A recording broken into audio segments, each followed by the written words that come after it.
Hello and welcome to today's video. Today we're going to introduce the change of variables theorem.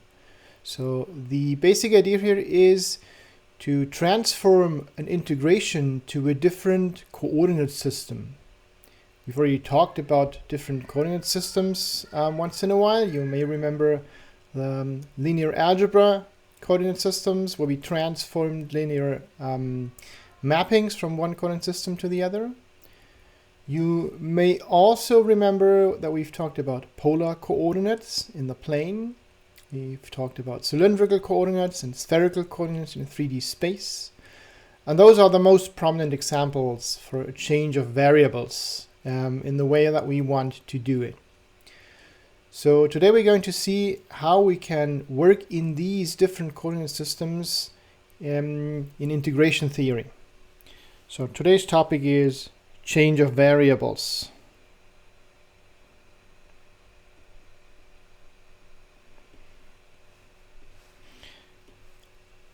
And as I said, the idea is to be able to compute an integral using different coordinate systems.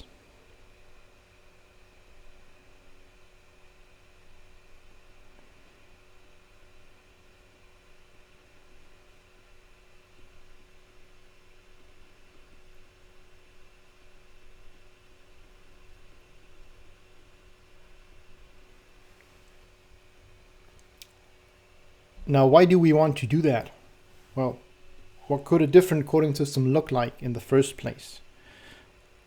Let's have a quick look at some examples here. So,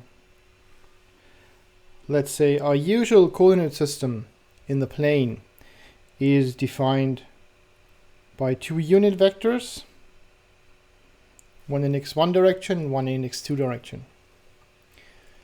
One easy transformation that we've also applied numerous times is something like a linear mapping of that coordinate system. So for example, we could apply a rotation and get a coordinate system that looks like this. Right? So that would be a linear change of the coordinate system.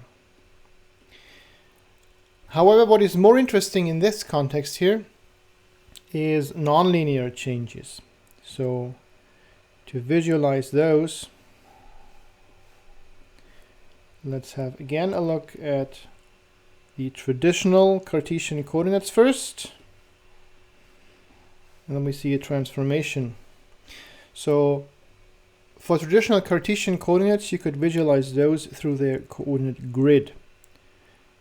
Just draw a grid into that coordinate system with distances between the grid lines being equal. And now you could apply a mapping to that grid that maps it to something very, very different. One possible example that you've seen already would be the polar coordinates in the plane. So there you would interpret one of those grid lines as the radius and one as the angle of a point. So basically that means if you transform that grid here, then the transformed grid would look something like this. You would get grid lines that look like circles, where you have the same radius. And you would get grid lines where you have the same angle. So those would look like this. Right? So that's basically the transformation to polar coordinates. We make this more precise a little later, but that's the basic idea. You have a mapping that maps this grid on the left to some possibly very different grid. And this polar coordinates is one possible example where the meaning of the grid lines changes. And why you want to do this? Well, the reason, of course, is you can use these coordinates to describe certain integration domains or also certain functions in a much better, more suitable way. For example, imagine you want to integrate over a circle or over a disk. Then usually polar coordinates are a much easier way to describe this than traditional Cartesian coordinates. Okay, so what we want to do in the end is we want to use different coordinate systems to more suitably describe integration domains.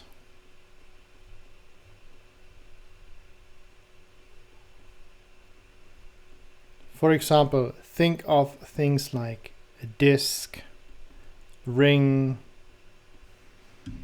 a ball, or parts of a ball. Those things would much better be described in terms of polar or spherical coordinate systems instead of Cartesian coordinates.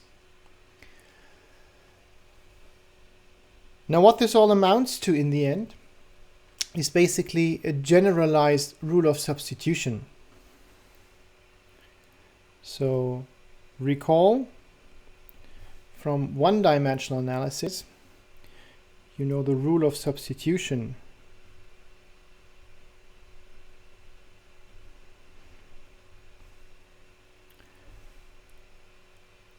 Recall that rule went like this. You had this transformation G that kind of is the same as a coordinate transformation, right? It maps one function to the other. Okay, and you have an integral over some G of alpha, G of beta, f of x dx. And that is the same thing as the integral from alpha to beta, f of g of t times g prime of t dt. So basically, you're transforming into this new coordinate system that kind of incorporates g already. So here's the transformation that works from this side to this side here.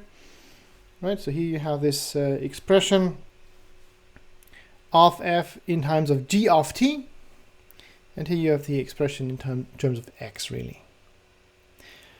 What happens here in this rule of substitution is this added factor g prime of t here that incorporates the effects, local effects of g into that transformation.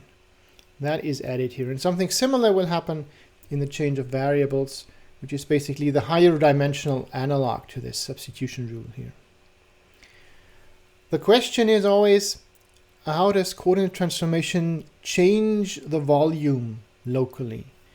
And that's what we have to investigate to derive our theorem. So the question is, how does the coordinate transformation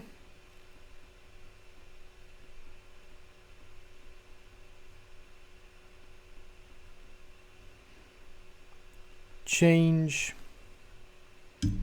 the volume, at least locally?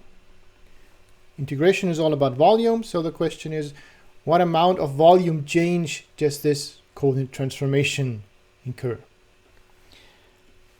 To get an idea of what happens here, let's first have a look at a simple example before we state the general theorem.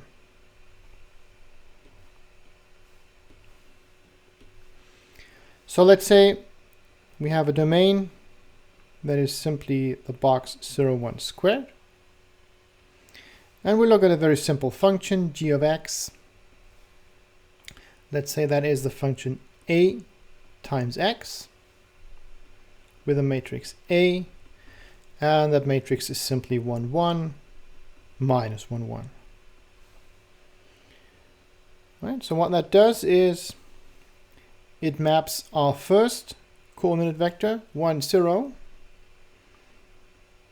That is mapped to the first column of this matrix, 1, minus 1. And the second coordinate vector, 0, 1, it mapped to the second column of the matrix, that's 1, 1. So if we make a little sketch of that situation,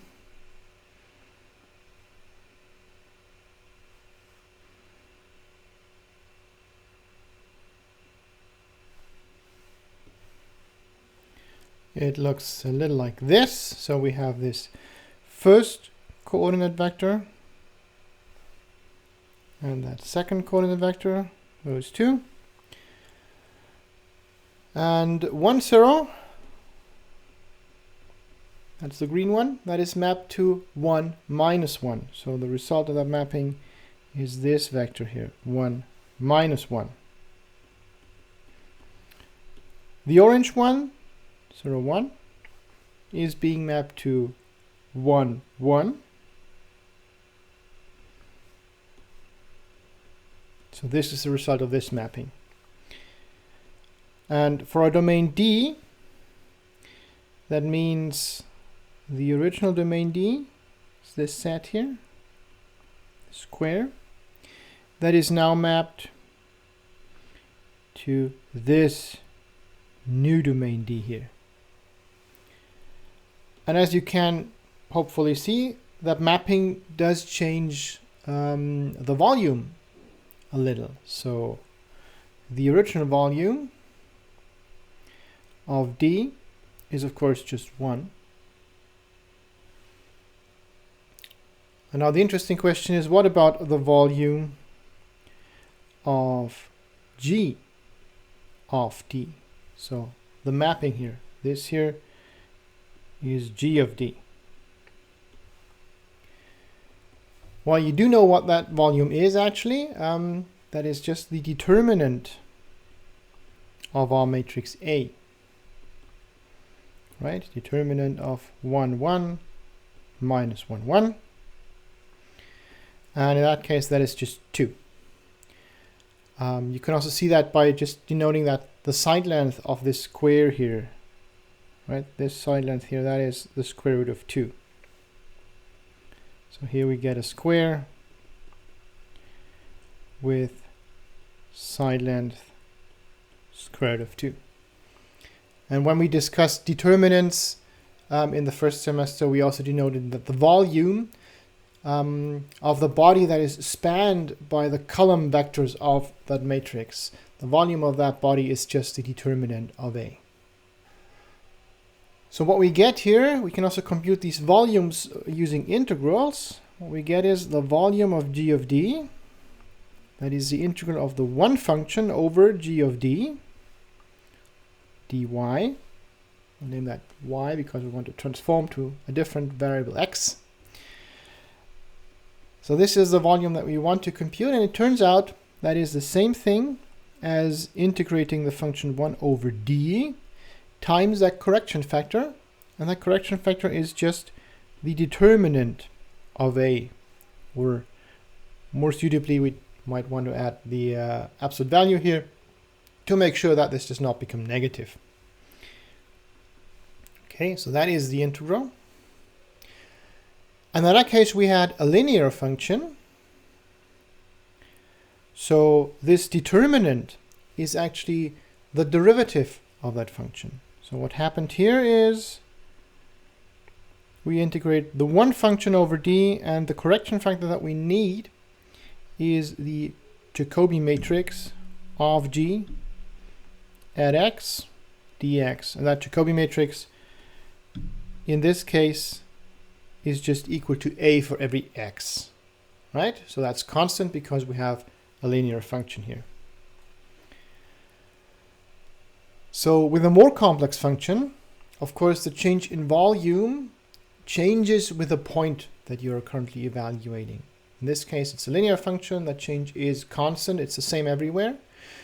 In other functions, it might locally change, but it's always expressed through linear approximation suitably.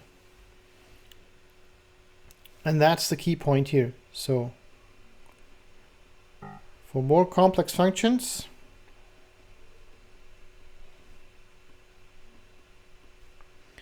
the local change in volume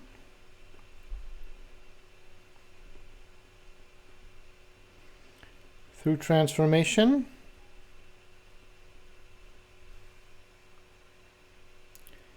is expressed through the linear approximation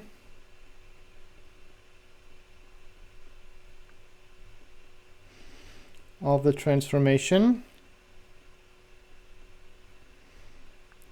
by its differential.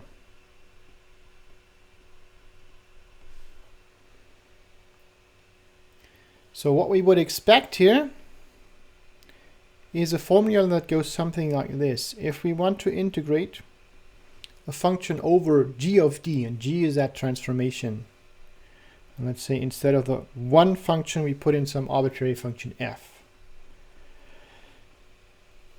And the expectation is that should be the same thing as the integral over d of f, and now we evaluate f at g of x, so we apply that transformation. And then we have to multiply with the determinant of the Jacobi of the transformation locally to correct for the volume change. Okay? And it turns out that really is the case, so that pretty much sums up the change of variables formula. But let's sum that up in a theorem. And that's the main theorem for today.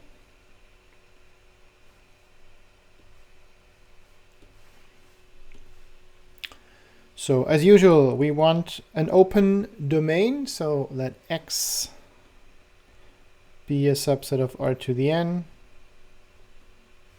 be open. And we want a transformation, so we want a function g that maps x to some subset of R to the n. So it transforms R to the n from one representation, one coding system to the other. And that transformation, of course, needs to be injective. So g and injective.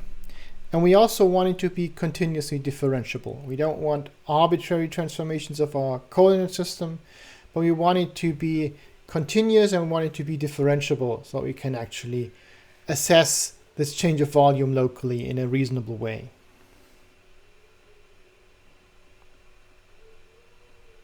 So that's continuously differentiable function. And one more thing, we also want the Jacobian to be zero nowhere. So, or the determinant of the Jacobian to be precise, the determinant of the Jacobian, we want that to be not equal to 0 for all x in capital X. We want that because the transformation of the coordinate system might also include switches, turnarounds, mirrors, right? And one of these is fine, but we don't want the coordinate system to flip somewhere in the middle of the transformation.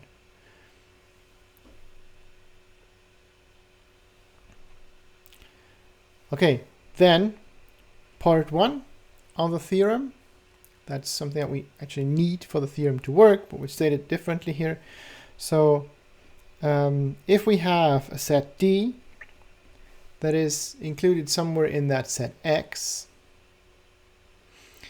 and that is closed, bounded, and Jordan measurable, then the transformation of that set, so G of D, is also closed, bounded, and Jordan measurable. So nothing bad happens with respect to this transformation. If we start with a good, nice set, then we also get a good, nice set.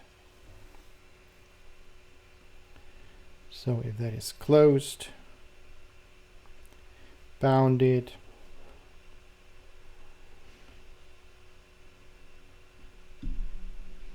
and Jordan measurable, then also G of D is again closed, bounded, and Jordan measurable.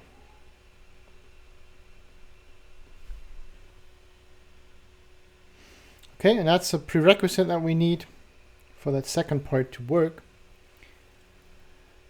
Now let's say we have a function that is defined on such a g of d, a transformation of a simpler system d.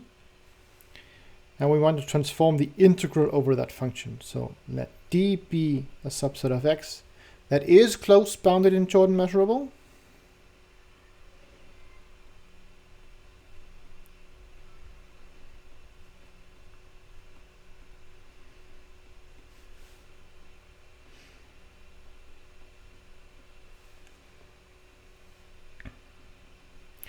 And let f be a function defined on g of d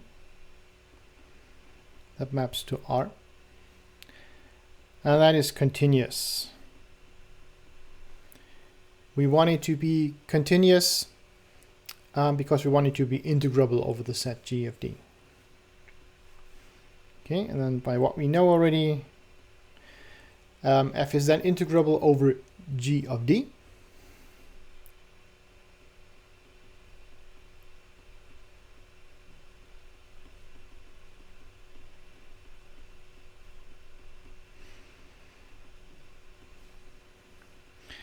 And the more interesting part is the transformation formula here, the change of variables formula. The integral of f over g of d can be evaluated by the integral of f of g of x over d. So that's where the transformation, the change of variables happens, times the determinant of the Jacobian of g at x dx. And this thing here, by the way, this is also sometimes called the volume element, this part here, because it expresses the local change of volumes. Okay, now this does seem a little abstract, so it's probably a good idea to see some applications of that. And that's what we're going to do in one of the next videos, where we'll see a couple of examples, especially relating to polar coordinates and spherical coordinates. I'll see you then.